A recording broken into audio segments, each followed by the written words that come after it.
The man in front of me had a handsome face, but when he got serious he was cold and ruthless. His name was Hannibal. Hannibal was born into a wealthy family in Lithuania. He and his sister Lisa should have grown up happily under their parents' care, but in 1944 the occupied Lithuania fell back into the chaos of war. To avoid getting caught in the crossfire, Hannibal's family moved to the countryside to take refuge. They thought they'd wait out the war and go back to a normal life, but the war reached their doorstep. A German plane was shot down and crashed into a Soviet tank. Hannibal's parents died in the explosion. The two siblings hiding inside the house barely escaped. They survived by making do with the supplies they had stored. Before long the war was nearing its end. The German army was in full retreat. The Soviets took over Lithuania. One day a group of German deserters broke into the siblings' cabin. Young Hannibal tried to protect his sister, but his resistance was useless against the adults. After learning the nearby roads were blocked, the deserters had no choice but to stay in the cabin. They used Hannibal and his sister as cover, lying to the patrolling soldiers to escape capture, but soon the supplies inside the cabin ran out. Outside the snow was falling heavily, and finding food in the woods was nearly impossible. The hungry deserters set their sights on the siblings.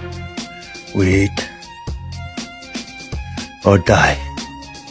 8 years later Hannibal had grown up in an orphanage, but the rules there made life difficult for him, and the memories from 8 years ago often haunted his dreams. Hannibal woke up from nightmares countless times, shouting his sister's name. Desperate to live a normal life, Hannibal ran away from the orphanage. After a rough journey he finally found his only family, Lady Purple. Lady Purple was born in Japan, and her whole family had been killed as well. She understood the pain of losing loved ones. Just like Hannibal, under her careful care Hannibal began to open up. He not only learned kendo from her, but their relationship also seemed to change. One day at the market a butcher spoke disrespectfully to Lady Purple. Seeing this, Hannibal grabbed something and charged at the butcher. The butcher's friends tried to step in, but they were quickly subdued by Lady Purple. The police arrived soon after, and everyone was taken to the station. Since Hannibal was a first-time offender, he was released after a short time. Back home Hannibal's mind was filled with memories from 8 years ago again. Determined not to let Lady Purple be hurt again, he wiped down his katana, put on his mask and felt the spirit of the warrior. He was ready to make the butcher pay.